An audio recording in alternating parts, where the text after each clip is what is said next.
Hello दोस्तों, स्वागत है आपका मेरे यूट्यूब चैनल परीक्षा प्लान में। तो कैसे हैं आप लोग? आई होप अच्छे होंगे। तो जैसा कि आप लोगों को पता है कि रीट मेंस के लिए लेवल 1 के लिए सामान्य विज्ञान में पढ़ा रही हूँ और 5 वीडियो आ चुके हैं, यानी 5 टॉपिक मैं कंप्लीट करवा चुकी हूँ। तो चलिए आज के वीडियो को शुरू करते हैं। इस टॉपिक का नाम बल तथा गति के नियम है। तो बल मैं इसके पहले वाली वीडियो में कंप्लीट पढ़ा चुकी हूँ। आज गति के नियम पढ़ेंगे। तो चलिए वीडियो को शुरू करते हैं। वीडियो देखने के बाद यदि आपको अच्छा लगे, हेल्पफुल लगे तो वीडियो को लाइक और शेयर कीजिएगा, और यदि आप चैनल पर नए हैं तो चैनल को सब्सक्राइब कर लीजिए। तो चलिए शुरू करते हैं। सामान्य विज्ञान आपका 10 अंक का पूछा जाएगा। तो इसमें अम्ल, क्षारक, लवण पढ़ा चुकी हूँ। तत्व, यौगिक एवं मिश्रण के बारे में भी पढ़ा चुकी हूँ। भौतिक और रासायनिक परिवर्तन, गति और बल के बारे में पढ़ा दिया है। ये पूरा टॉपिक था बल तथा गति के नियम। तो मैंने इसे 2 पार्ट में करवाया है। बल एक वीडियो में पढ़ाया है, आज गति के नियम पढ़ेंगे। उसके बाद प्रकाश, कोशिका संरचना एवं प्रकार, जीवों में श्वसन एवं परिवहन और जंतुओं में जनन। इतने टॉपिक और आपके बचेंगे, सामान्य विज्ञान आपका कंप्लीट हो जाएगा। तो चलिए शुरू करते हैं। पिछले वीडियो में बल के बारे में आपको बताया था, बल क्या होता है, बल के प्रकार बताए थे, संपर्क बल तथा असंपर्क बल, इनके उदाहरण के बारे में भी बताया था। आज गति के नियम पढ़ेंगे। बल जो है क्लास 8th की बुक से मैंने पढ़ाया था, क्लास 8th की बुक से, और गति के नियम क्लास 9th की बुक में मैं पढ़ा रही हूँ। अगर आप देखेंगे तो इस चैप्टर का नाम बल तथा गति के नियम है, लेकिन बल जो है क्लास 8th की बुक में अच्छे से समझाया गया था, तो इसीलिए उसे मैंने क्लास 8th की बुक से कंप्लीट करवाया है। गति के नियम इस किताब से पढ़ेंगे। ये क्लास 9th की बुक है, साइंस की। तो चलिए शुरू करते हैं। लिखा है गति का प्रथम नियम। गति के कितने नियम हैं? गति के 3 नियम हैं, तीनों के बारे में जानेंगे। लिखा है वस्तुओं की किसी आनत तल पर गति को देखकर गैलीलियो ने यह निष्कर्ष निकाला कि जब कोई बाह्य बल कार्य नहीं करता, वस्तुएं एक निश्चित गति से चलती हैं। तो ये गैलीलियो ने निष्कर्ष निकाला था कि जब कोई बाह्य बल कार्य नहीं करता है, वस्तुएं जो है किसी आनत तल पर गति कर रही होती हैं और उन पर कोई बाह्य बल कार्य नहीं करता, तो वस्तुएं एक निश्चित गति से चलती हैं। उन्होंने देखा कि कांच की गोली आनत तल पर लुढ़कती है तो उसका वेग बढ़ जाता है। तो जब कांच की गोली आनत तल पर लुढ़कती है तो उसका जो वेग है वह बढ़ जाता है और नीचे पहुंचते पहुंचते यह एक निश्चित वेग प्राप्त कर लेती है। चित्र में दर्शाए अनुसार जब यह कांच की गोली ऊपर की ओर चढ़ती है तो इसका वेग घटता है। अभी आपको चित्र दिखाएंगे, नीचे दिए गए हैं चित्र। तो जब आप किसी गोली को आनत तल पर ऊपर से नीचे की ओर छोड़ेंगे तो उसका वेग बढ़ जाएगा, और जब ये कांच की गोली ऊपर की ओर चढ़ती है तब इसका वेग घट जाता है। चित्र में दोनों ओर से एक आदर्श घर्षण रहित आनत तल पर एक गोली स्थिर है। गैलीलियो ने तर्क दिया कि जब गोली को बाईं ओर से छोड़ा जाता है तब यह ढाल के नीचे की ओर लुढ़केगी और दाईं ओर के आनत तल पर उतनी ही ऊंचाई तक जाएगी जितनी ऊंचाई से उसे छोड़ा गया है। यदि दोनों ओर के तलों के झुकाव समान हैं तो गोली उतनी ही दूरी चढ़ेगी जितनी दूर तक वह लुढ़की थी। अगर दाईं ओर के आनत तल के कोण को धीरे धीरे कम किया जाए तो गोली को मूल ऊंचाई प्राप्त करने के लिए अधिक दूरी तय करनी होगी।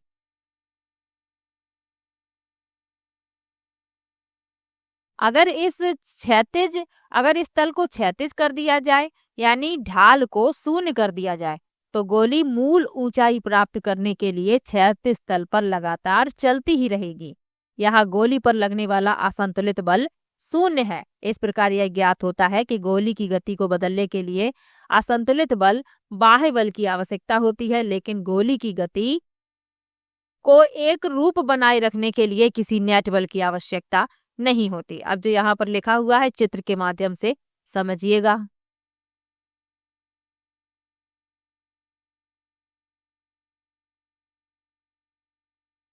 तो ये चित्र दिए गए हैं, यहाँ आप ये देख सकते हैं, ये कांच की एक गोली है। ये इसको छोड़ा जाता है यहाँ से इस तरह, यानी कि गोली को बाईं ओर से छोड़ा जाता है, तब यह ढाल पर नीचे की ओर जा रही है, नीचे की ओर लुढ़केगी। तथा दाईं ओर के आनत तल पर उतनी ही ऊंचाई तक जाएगी। यानी कि ये वाला जो आनत तल है इसके उतनी ही ऊंचाई तक जाएगी जितनी ऊंचाई से इसे छोड़ा गया है। और यदि दोनों तलों के झुकाव समान हैं तो गोली उतनी ही दूरी चढ़ेगी जितनी की दूरी वह लुढ़की थी। यानी यहां से जितनी वह लुढ़की थी तो उतनी ही दूरी इस पर चढ़ेगी। अगर दाईं ओर के आनत तल के कोण को धीरे धीरे कम कर दिया जाए, ये जो कोण है इसको कर दिया जाए कम, तो क्या होगा? तो गोली को मूल ऊंचाई प्राप्त करने के लिए अधिक दूरी तय करनी होगी। यानी कि इतनी ऊंचाई यदि यहाँ से छोड़ी गई है और इसके कोण को कम कर दिया जाए तो इतनी ऊंचाई प्राप्त करने के लिए इसे अधिक दूरी तय करनी पड़ेगी।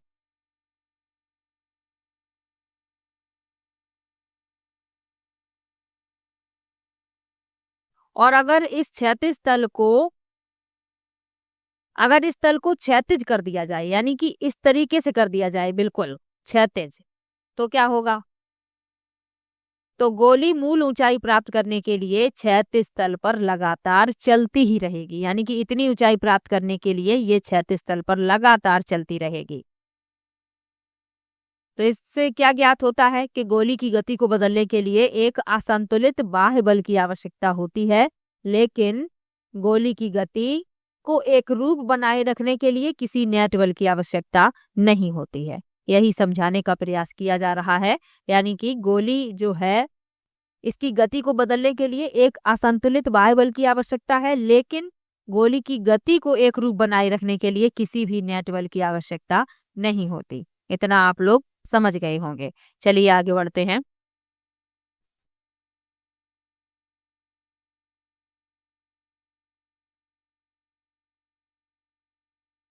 आगे लिखा है वास्तविक अवस्था में शून्य असंतुलित बाह्य बल प्राप्त करना कठिन है। ऐसा गति की विपरीत दिशा में लगने वाले घर्षण के कारण होता है। इस प्रकार व्यवहार में गोली कुछ दूर चलने के बाद रुक जाती है। घर्षण के प्रभाव को न्यूनतम करने के लिए चिकनी कांच की गोली तथा चिकने समतल का प्रयोग एवं समतल की सतह पर चिकनाई युक्त पदार्थ का लेप किया जाता है। क्यों किया जाता है? घर्षण के प्रभाव को कम करने के लिए। तो कांच की गोली भी चिकनी होती है और जो चिकना समतल भी रखा जाता है और समतल की सतह पर कोई चिकनाई युक्त पदार्थ का लेप भी किया जाता है घर्षण बल को कम करने के लिए। अब यहाँ पर गैलीलियो के बारे में लिखा हुआ है, चलिए इनके बारे में पढ़ लेते हैं। गैलीलियो गैलीली का जन्म 15 फरवरी सन 1564 में इटली के पीसा शहर में हुआ था। गैलीलियो की बचपन से ही गणित तथा प्राकृतिक दर्शन में रुचि थी, परंतु पिता वेनेंजी गैलीली उन्हें एक चिकित्सक बनाना चाहते थे।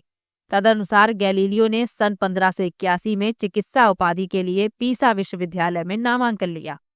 इस पाठ्यक्रम को वे कभी पूरा नहीं कर पाए, क्योंकि जिस व्यक्ति की जिसमें रुचि होती है, जिसमें उसे इंटरेस्ट होता है, उसे पूरा करने में उसे अच्छा लगता है, और जिसमें इंटरेस्ट नहीं होता वह काम पूरा करने में किसी व्यक्ति को अच्छा नहीं लगता। या तो वह उसका काम अधूरा रह जाता है या वह उसे खुद पूरा नहीं करता।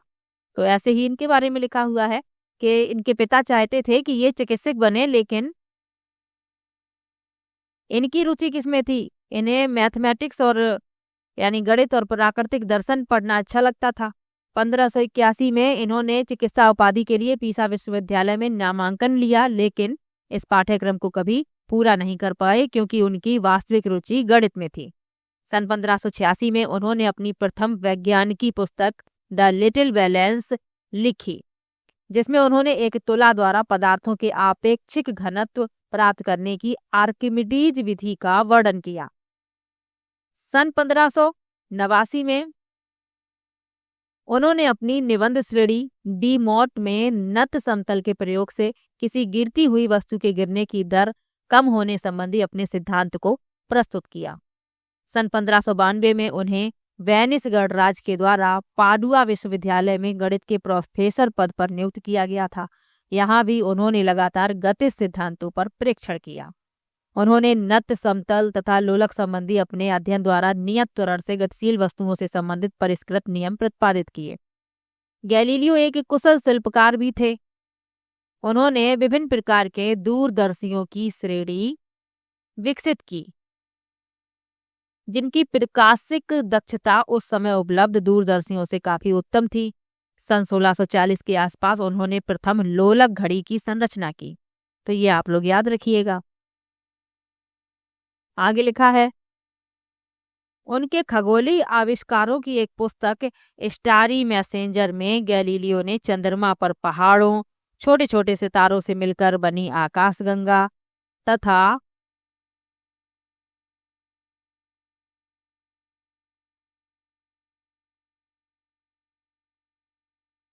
बृहस्पति के परता 4 छोटे पिंडों को घूमते हुए देखने का दावा किया। ये इन्हें आप यहाँ चित्र में देख सकते हैं, गैलीलियो गैलीली को। आगे लिखा है, उन्होंने अपनी पुस्तक डिस्कोर्स ऑन फ्लोटिंग बॉडीज तथा letters on the sunspot में सूर्य पर उपस्थित धब्बों के संदर्भ में अपने परीक्षणों का रहस्योद्घाटन किया। अपने स्वयं के द्वारा निर्मित दूरदर्शियों के प्रयोग द्वारा शनि तथा ग्रह के निरीक्षण से गैलीलियो ने यह तर्क दिया कि सभी ग्रह सूर्य के परता ही कच्छी गति करते हैं, न कि पृथ्वी के परता। यह विचार उस समय प्रचलित विचारधारा के विपरीत था। चलिए आगे बढ़ते हैं। यहाँ गैलीलियो के बारे में अलग से बताया गया था, इसलिए मैंने आप लोगों को बता दिया। आगे बढ़ते हैं।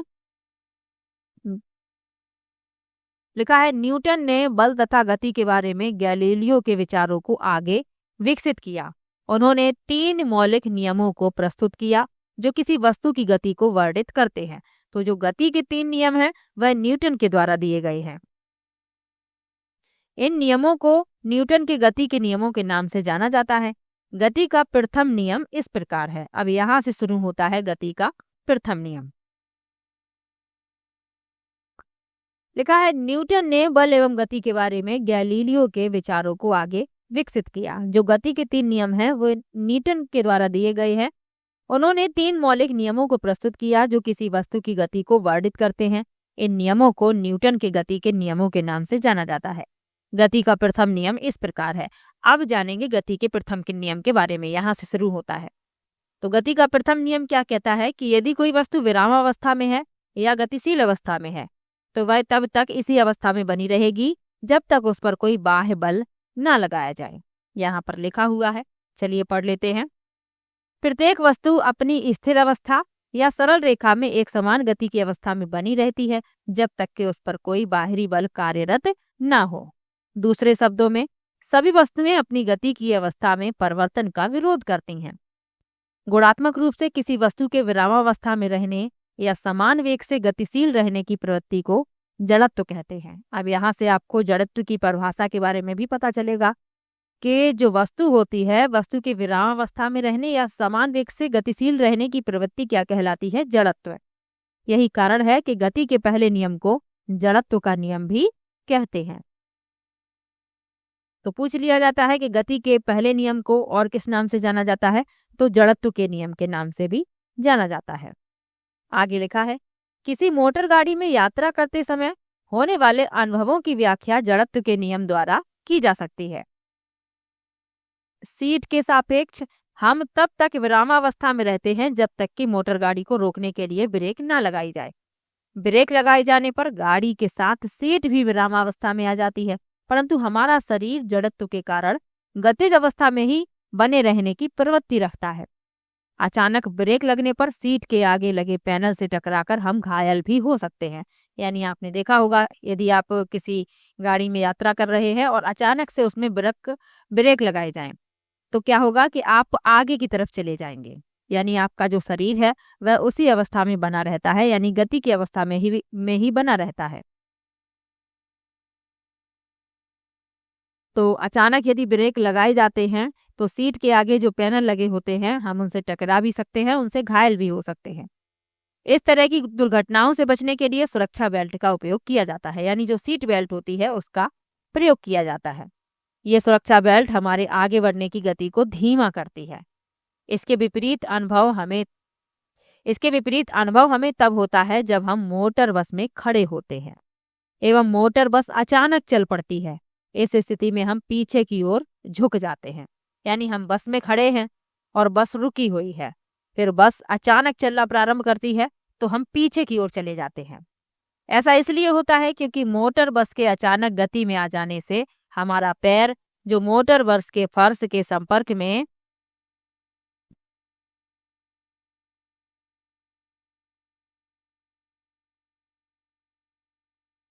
रहता है, गति में आ जाता है, परंतु शरीर का ऊपरी भाग जड़त्व के कारण इस गति का विरोध करता है। इसी कारण हम लोग पीछे की ओर झुक जाते हैं। आगे लिखा है, जब कोई मोटर कार तीव्र गति के साथ किसी तीक्ष्ण मोड़ पर मुड़ती है तो हम एक ओर झुकने लगते हैं। इसे भी जड़त्व के नियम से समझा जा सकता है। हमारा शरीर अपनी एक सरल रेखीय गति को बनाए रखना चाहता है। जब मोटर कार की दिशा को बदलने के लिए इंजन द्वारा एक असंतुलित बल लगाया जाता है तब हम अपने शरीर के जड़त्व के कारण सीट पर एक ओर झुक जाते हैं। यानी कार जब मुड़ती है किसी मोड़ पर तो हम एक ओर झुक जाते हैं। एक वस्तु तब तक अपनी विरामावस्था में रहेगी जब तक उस पर कोई असंतुलित बल नहीं लगा है। इसे निम्न गतिविधि के द्वारा प्रदर्शित किया गया है। अब यहाँ पर कुछ क्रियाकलाप दिए गए हैं जो यहाँ पर लिखा हुआ है उसे समझाने के लिए।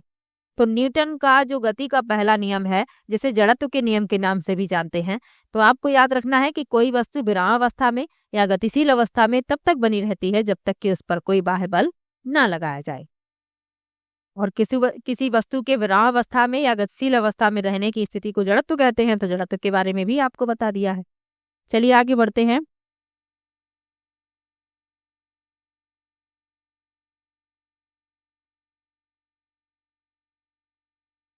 आगे लिखा हुआ है जड़त्व तथा द्रव्यमान के बारे में। लिखा है, अभी तक दिए गए सभी उदाहरणों और गतिविधियों से ज्ञात होता है कि प्रत्येक वस्तु अपनी गति की अवस्था में परिवर्तन का विरोध करती है, चाहे वह विरामावस्था में हो या गतिशील। वह अपनी मूल अवस्था को बनाए रखना चाहती है और वस्तु का यह गुण जड़त्व कहलाता है। क्या सभी वस्तुओं का जड़त्व समान होता है? हम जानते हैं कि पुस्तकों से भरे बक्से को धक्का देने की अपेक्षा खाली बक्से को धक्का देना आसान होता है। बिल्कुल आसान होता है। यदि भरा हुआ बक्सा है तो उसे धक्का देंगे तो आपको अधिक बल की आवश्यकता पड़ेगी, और खाली बक्से को धक्का देने के लिए अधिक बल की आवश्यकता नहीं है, उसे आसानी से खिसकाया जा सकता है। उसी प्रकार जब हम फुटबॉल को किक लगाते हैं तो वह दूर चली जाती है, जबकि अगर हम उतने ही बल से किसी उतने ही बड़े पत्थर पर किक लगाएं तो हो सकता है कि वह खिसके भी नहीं। तो यदि आप फुटबॉल पर किक मारते हैं तो वह फुटबॉल दूर तक चली जाती है, और पत्थर पर मार के देखिएगा, हो सकता है आपके पैर में ही चोट लग जाए। आगे बढ़ते हैं। हो सकता है कि ऐसा करते समय हमें ही चोट लग जाए। क्रियाकलाप में हम 5 रुपए के सिक्के के स्थान पर यदि कम द्रव्यमान के सिक्के का प्रयोग करें तो हम पाते हैं कि उसी क्रिया को करने में हमें कम बल की आवश्यकता होती है। एक ठेला गाड़ी को चलाने के लिए जितनी बल की आवश्यकता है उतना बल यदि किसी रेलगाड़ी पर लगाया जाए तो उसकी गति में ना के बराबर परिवर्तन होगा। यदि जितना बल आप एक ठेले में लगा रहे हैं उसे धक्का लगाकर आप आगे की तरफ बढ़ा ले रहे हैं, लेकिन यदि इतना ही बल किसी रेलगाड़ी पर लगाया जाए तो उसकी गति में ना के बराबर परिवर्तन होगा, क्योंकि ठेला गाड़ी की तुलना में रेलगाड़ी अपनी गति में कम परिवर्तन चाहती है। इसी प्रकार हम कह सकते हैं कि रेलगाड़ी का जड़त्व ठेला गाड़ी से अधिक है। इससे स्पष्ट है कि भारी वस्तुओं का जड़त्व अधिक होता है। मात्रात्मक रूप से किसी वस्तु का जड़त्व उसके द्रव्यमान से मापा जा सकता है। यही तो समझाने का प्रयास किया जा रहा है। जड़त्व के बारे में तो आपको पहले ही बता दिया था, यहाँ द्रव्यमान के बारे में बताया जा रहा है। अतः हम जड़त्व और द्रव्यमान को निम्न रूप में परिभाषित कर सकते हैं। लिखा है, किसी भी वस्तु का जड़त्व उसका वह प्राकृतिक गुण है जो उसकी विराम या गति की अवस्था में परिवर्तन का विरोध करता है। इस प्रकार किसी वस्तु का द्रव्यमान उसके जड़त्व की माप है। यानी जितना जड़त्व होता है तो वही उसका क्या कहलाता है? द्रव्यमान कहलाता है। यानी किसी वस्तु का द्रव्यमान क्या होता है? उसके जड़त्व की माप होता है। तो आप लोग याद रखिएगा कि किसी भी वस्तु का जड़त्व उसका वह प्राकृतिक गुण है जो उसकी विराम या गति की अवस्था में परिवर्तन का विरोध करता है। इस प्रकार किसी वस्तु का द्रव्यमान उसके जड़त्व की माप है। तो गति का प्रथम नियम कंप्लीट हो गया। जड़त्व और द्रव्यमान के बारे में आपको पता चल गया। अब पढ़ते हैं गति का द्वितीय नियम। लिखा है, गति का प्रथम नियम यह बताता है कि जब कोई असंतुलित बाह्य बल किसी वस्तु पर कार्य करता है तो उसके वेग में परिवर्तन होता है, अर्थात वस्तु त्वरण प्राप्त करती है। अब हम देखेंगे कि किसी वस्तु का त्वरण उस पर लगाए गए बल पर कैसे निर्भर होता है तथा उस बल को हम कैसे मापते हैं। आइए कुछ दैनिक अनुभवों का अध्ययन करें। टेबल टेनिस खेलने के दौरान यदि गेंद किसी खिलाड़ी के शरीर से टकराती है तो वह घायल नहीं होता। गति से आती हुई क्रिकेट की गेंद किसी दर्शक को लगने के बाद उसे घायल कर सकती है। सड़क के किनारे खड़े किसी ट्रक से कोई दुर्घटना नहीं होती, परंतु 5 मीटर प्रति सेकंड जैसी कम गति से चलते हुए ट्रक से टक्कर रास्ते में खड़े किसी व्यक्ति की मृत्यु का कारण बन सकती है। एक छोटे द्रव्यमान की वस्तु जैसे गोली को अगर बंदूक से तीव्र वेग से छोड़ा जाए तो वह किसी व्यक्ति की मृत्यु का कारण बन सकती है। इससे पता चलता है कि वस्तु के द्वारा उत्पन्न प्रभाव वस्तु के द्रव्यमान एवं वेग पर निर्भर करता है। इसी प्रकार यदि किसी वस्तु को त्वरित किया जाता है तो अधिक वेग प्राप्त करने के लिए अधिक बल की आवश्यकता होती है। दूसरे शब्दों में हम कह सकते हैं कि वस्तु के द्रव्यमान एवं वेग से संबंधित एक महत्वपूर्ण राशि होती है। संवेग नामक इस राशि को न्यूटन ने प्रस्तुत किया था। किसी वस्तु का संवेग P यानी कि संवेग को P से दर्शाते हैं, उसके द्रव्यमान m और वेग v के गुणनफल से परिभाषित किया जाता है, यानी P बराबर mv होता है। ये आप याद रखिएगा। आगे बढ़ते हैं। संवेग में परिमाण और दिशा दोनों होते हैं। इसकी दिशा वही होती है जो वेग की होती है। संवेग का SI मात्रक किलोग्राम मीटर प्रति सेकंड होता है। चूंकि असंतुलित बल के प्रयोग से उस वस्तु के वेग में परिवर्तन होता है, इसलिए यह कहा जाता है कि बल ही संवेग को भी परिवर्तित करता है। तो कोई वस्तु जो है उसके वेग में परिवर्तन कब होता है? असंतुलित बल के प्रयोग से, और इसीलिए यह कहा जाता है कि बल ही संवेग को भी परिवर्तित करता है।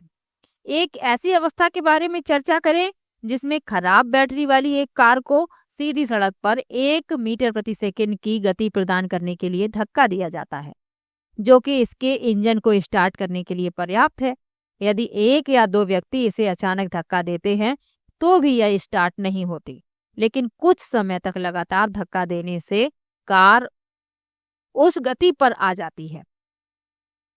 इससे स्पष्ट है कि कार के संवेग में परिवर्तन केवल बल के परिमाण से नहीं होता, बल्कि उस समय से होता है जितने समय तक उस पर बल लगाया जाता है। यानी किसी कार की बैटरी खराब है, 1-2 बार धक्का दिया जाता है, कार स्टार्ट नहीं होती, लेकिन लगातार यदि कुछ लोगों के द्वारा उसमें धक्का दिया जाए तो वह गति में आ जाती है। तो इससे क्या स्पष्ट हो रहा है कि कार के संवेग में परिवर्तन केवल बल के परिमाण से नहीं होता, बल्कि उस समय से है जितने समय तक उस पर बल लगाया जाता है। और इससे यह भी निष्कर्ष निकाला जाता है कि वस्तु के संवेग में परिवर्तन लाने में लगने वाला बल उसकी उस समय दर पर निर्भर करता है जिसमें कि संवेग में परिवर्तन होता है। आगे लिखा है, गति का द्वितीय नियम यह बताता है कि किसी वस्तु के संवेग में परिवर्तन की दर उस पर लगने वाले असंतुलित बल की दिशा में बल के समानुपातिक होती है। और यही आपको याद रखना है। ये तो सब उदाहरण दिए गए थे गति के द्वितीय नियम के। मुख्य नियम क्या है कि किसी वस्तु के संवेग में परिवर्तन की दर उस पर लगने वाले असंतुलित बल की दिशा में बल के समानुपातिक होती है।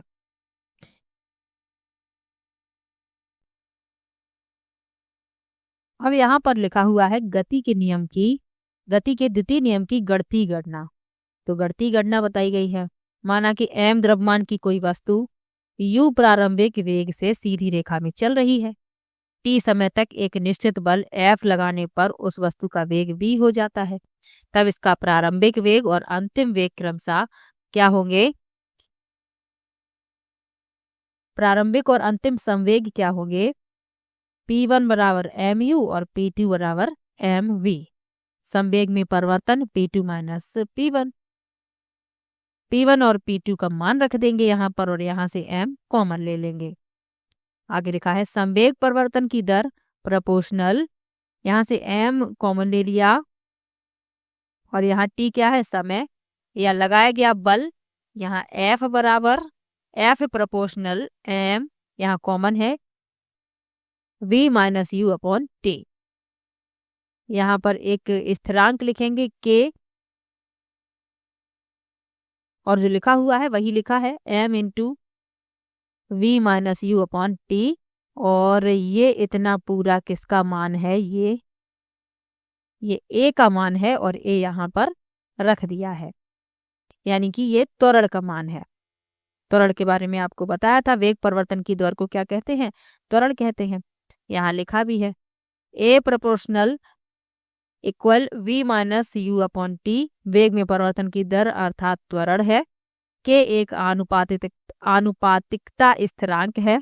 द्रव्यमान और त्वरण के एसआई मात्रक किलोग्राम और मीटर प्रति सेकंड स्क्वायर है। हम बल का मात्रक इस प्रकार लेते हैं कि स्थिरांक k का मान 1 हो जाता है। इस इकाई बल को उस मात्रा के रूप में परिभाषित करते हैं। 1 किलोग्राम द्रव्यमान वाली किसी वस्तु में 1 मीटर प्रति सेकंड स्क्वायर का त्वरण उत्पन्न करती है, अर्थात 1 इकाई बल बराबर k 1 किलोग्राम और 1 मीटर प्रति सेकंड स्क्वायर। इस प्रकार k का मान 1 हो जाता है और समीकरण इससे यहाँ पर k का मान क्या हो गया? 1 हो गया। तो F बराबर क्या निकल के आ गया? ma। बल का मात्रक किलोग्राम मीटर प्रति सेकंड स्क्वायर है, इसे न्यूटन भी कहते हैं। तो बल का मात्रक न्यूटन भी इसे कहते हैं, किलोग्राम मीटर प्रति सेकंड स्क्वायर भी है और इसका नाम आइजैक न्यूटन के नाम पर रखा गया है। इसे n द्वारा प्रदर्शित करते हैं। गति के द्वितीय नियम से हमें किसी वस्तु पर लगने वाले बल को मापने की विधि मिलती है। बल को उस वस्तु में उत्पन्न त्वरण तथा वस्तु के द्रव्यमान के गुणनफल से प्राप्त किया जाता है, यानी बल क्या होता है? F बराबर ma। m क्या है? द्रव्यमान है और a क्या है? त्वरण है। आगे लिखा है गति के द्वितीय नियम का प्रयोग हम अपने दैनिक जीवन में प्रायः देखते हैं। क्या आपने क्रिकेट मैच के दौरान मैदान में क्षेत्र रक्षक को तेज गति से आ रही गेंद को लपकते समय हाथ को पीछे की ओर खींचते देखा है? इस प्रकार से गेंद रक्षक गेंद के वेग को शून्य करने में अधिक समय लगाता है। इस प्रकार गेंद में संवेग परिवर्तन की दर कम हो जाती है। इस कारण तेज गति से आ रही गेंद का प्रभाव हाथ पर कम पड़ता है। अगर गेंद को अचानक रोका जाता है तो तीव्र गति से आ रही गेंद का वेग बहुत कम समय में शून्य होता है, अर्थात गेंद के संवेग में परिवर्तन की दर अधिक होगी। इसलिए कैच लपकने में अधिक बल लगाना होगा, जिससे हो सकता है कि खिलाड़ी की हथेली में चोट लग जाए। तो इसीलिए खिलाड़ी क्या करते हैं? गेंद को पकड़ते समय हाथ को पीछे की ओर खींचते हैं ताकि उनके हाथों में कोई चोट ना लगे। आगे बढ़ते हैं। ऊंची कूद वाले मैदान में खिलाड़ियों को कुशन या बालू पर कूदना होता है।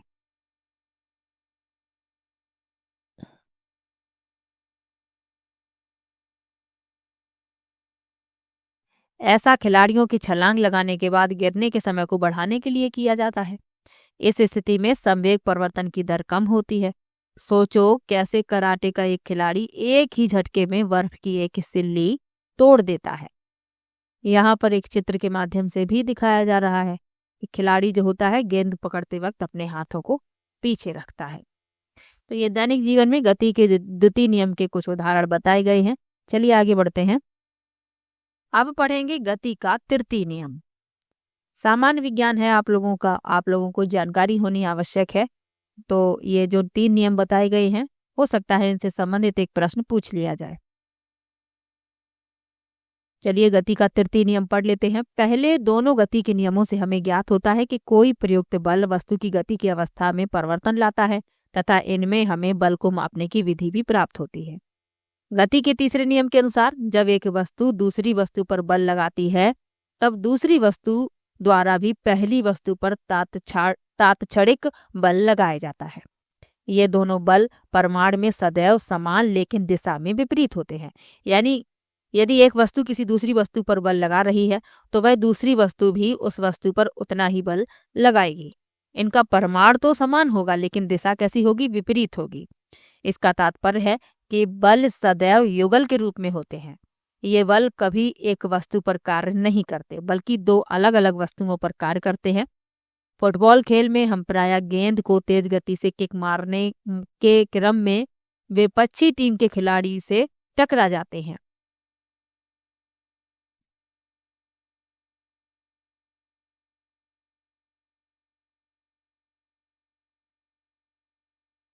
इस क्रम में दोनों खिलाड़ी एक दूसरे पर बल लगाते हैं, अतएव दोनों ही खिलाड़ी चोटिल होते हैं। दूसरे शब्दों में किसी एकल बल का अस्तित्व नहीं होता।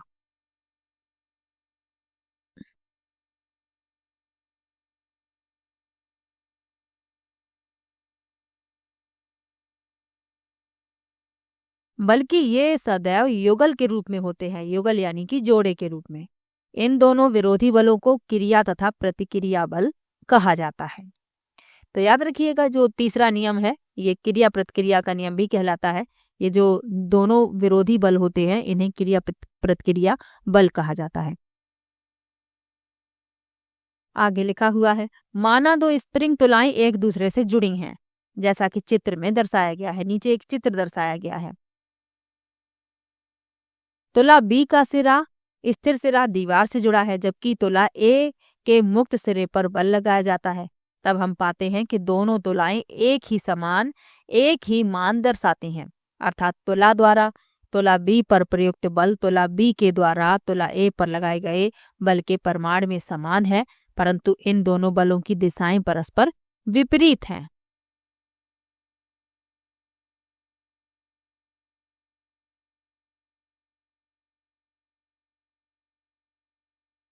इन दोनों बलों में से कोई एक बल क्रिया और दूसरा बल प्रतिक्रिया कहलाता है। अतः गति के तृतीय नियम को इस प्रकार भी व्यक्त किया जाता है, किसी भी क्रिया के लिए ठीक उसके समान किंतु विपरीत दिशा में प्रतिक्रिया होती है। यद्यपि यह अवश्य याद रखना है कि क्रिया और प्रतिक्रिया सदैव दो अलग अलग वस्तुओं पर एक साथ कार्य करते हैं। ये भी याद रखिएगा, दो अलग अलग वस्तुओं पर एक साथ कार्य करते हैं। आगे लिखा है, माना कि आप विश्राम की अवस्था में हैं और सड़क पर चलना प्रारंभ करते हैं। द्वितीय नियम के अनुसार इसके लिए एक बल की आवश्यकता होती है जो आपके शरीर में त्वरण उत्पन्न करता है। यह कौन सा बल है? यह बल है पेशी बल। पेशी बल के बारे में आपको बताया था, जो आप सड़क पर लगाते हैं। क्या यह बल हम उसी दिशा में लगाते हैं जिस दिशा में हम आगे बढ़ते हैं? नहीं, हम नीचे पृथ्वी की सतह को अपने पैरों से पीछे धकेलते हैं। सड़क भी आपके पैर पर उतना ही बल विपरीत दिशा में लगाती है जिसके प्रभाव से आप आगे बढ़ते हैं। यानी जब हम चलते हैं तो हम क्या करते हैं, हम पृथ्वी की सतह पर अपने पैरों से पीछे की ओर पीछे धकेलते हैं, यानी सतह को पीछे धकेलते हैं। और जो सड़क है, सड़क भी आपके पैर पर उतना ही बल लगाती है जितना बल आप लगा रहे हैं। सड़क उतना ही बल विपरीत दिशा में लगाती है और इसी के प्रभाव से हम आगे बढ़ पाते हैं। चलिए आगे बढ़ते हैं।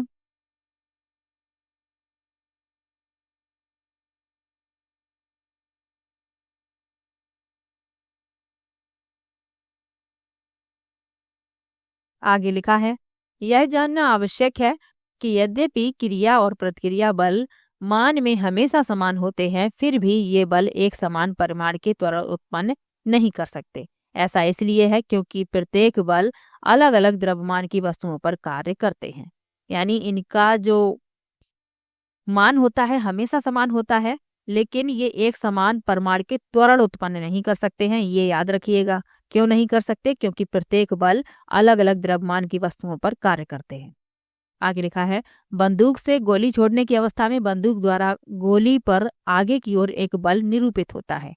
गोली भी बंदूक पर एक समान परंतु विपरीत दिशा में बल लगाती है। इससे बंदूक पीछे की ओर प्रतिक्षेपित हो जाती है। क्योंकि बंदूक का द्रव्यमान गोली के द्रव्यमान से बहुत अधिक होता है, इसलिए बंदूक का त्वरण गोली के त्वरण से काफी कम होता है। एक नाविक द्वारा नाव को आगे की ओर कूदने की स्थिति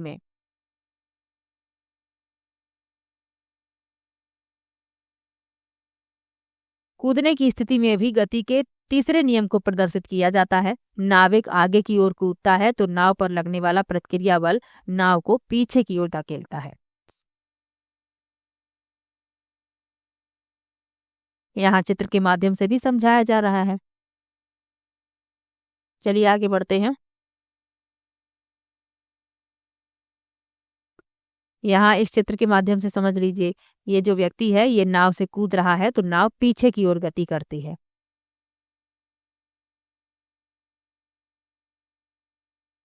तो गति के तीनों नियम आपको बता दिए हैं। गति का प्रथम नियम, द्वितीय नियम, तृतीय नियम, तीनों के बारे में आपको बता दिया है।